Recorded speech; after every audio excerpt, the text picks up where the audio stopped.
Ito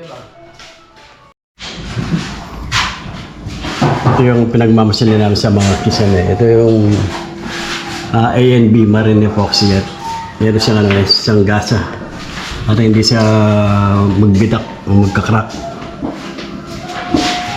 At may nakagrinder yung mga rivet para hindi lilitaw sa pintura.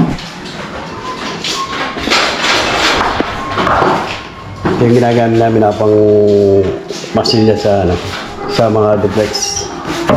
A&B Epoxy, Marine Epoxy. Ito yung gasa. At gumagamit din kami ng skin coat. Pang pumasal sa wall at sa gisabilin. Kapag na-primer na yung gisame at naaliyan na pwede ng skin coat para sa finishing ng pintura.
Bali yung second coat yung skin coat na pinagbasilyan nila. Nakalito pa yung mga buwan yun. Yung mga term. Tapos lilihain ng sandpaper.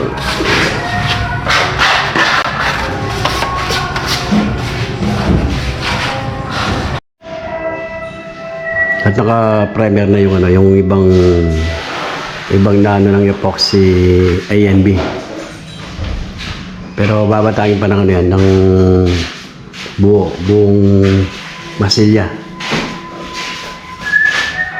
para mawala yung nakabukol na pinagmasilya ng A&B.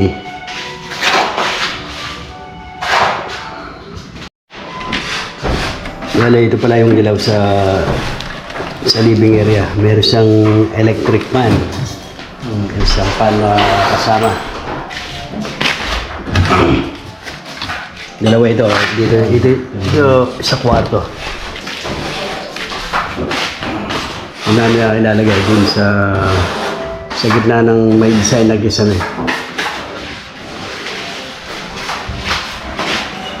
Doon namin na-install.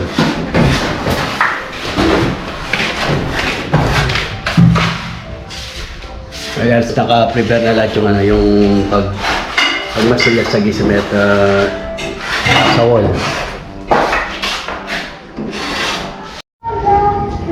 At nag-layout na rin kami ng tiles dito sa terrace sa ibabaw.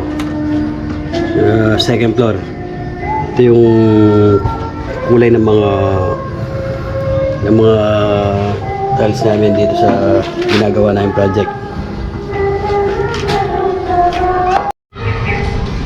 Alas yung terrace ay alas matapos na, sa gilid na lang. Ito pala ay 40 by 40 lang na tiles. Ang terrace yung rustic yung pinaka pangalan ng tiles. Pero yung brand niya ay Tencent. Yan, nakabit na yung ilaw na binili namin sa Shopee. Meron itong pan, yung electric pan sa itaas ng ng ilaw. Ito yung kanyang remote. Kali yung pan ay papanda rin natin.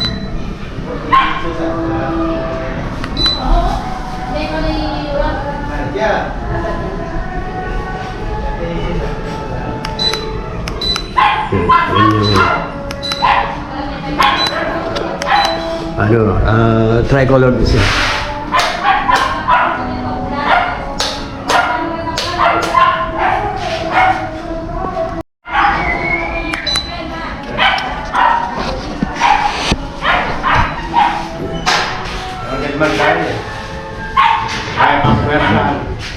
Yan yung pinaka-electric pa ng ilaw. May ilaw ka na, may electric pang para siyang para siyang sa pangkusina. Tapos na-pins na yung pagmasilya dito sa gisa niya. Liliyan at pipins na lang yung gisa ng ginawa namin. Sa mga pill light at yung wall, kikinis na lang tapos ipins ang pintura. Tapos itong higdanan, itatals pa ito. At tatas din yung pinaka-flooring at yung lababo dun.